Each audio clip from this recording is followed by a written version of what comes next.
మీరు చేసిన క్యారెక్టర్స్ అన్నిట్లో ద బెస్ట్ వన్? నాకు ఒక 3 ఫిల్మ్స్ నేను ఎప్పటికీ మర్చిపోలేను sir.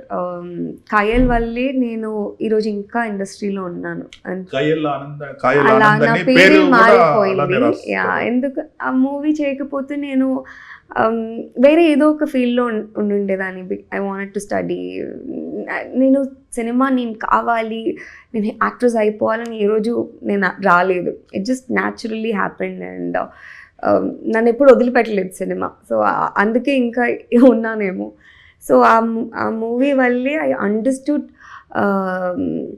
The art and craft and I group that passion towards cinema. So Kayal is one of my most favourite movie. And ఆ experience it was like a school for me. Prabhu Solomon సార్తో ఆ 1.5 year journey, ఎలా ఒక set ఉంటుంది అన్నీ నేను అక్కడ నేర్చుకున్నాను. That is like the best thing which happen to మీ.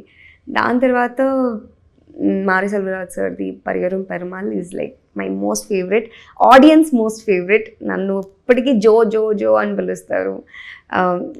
ఏదో ఒక రీల్ వస్తూనే ఉంటుంది ఆ మూవీ నుంచి. అది అండ్ ఇంకోటి కమ్లీ ఫ్రమ్ నాడు కావేరి అని ఒక మూవీ చేశాను.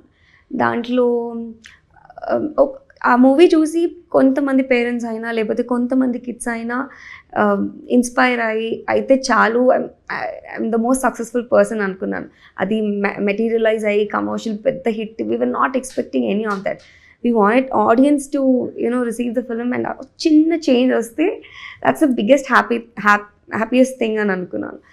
అలా నాకు జరిగింది. నాకు ఇప్పటికీ వస్తాయి సార్ చాలా మెసేజెస్.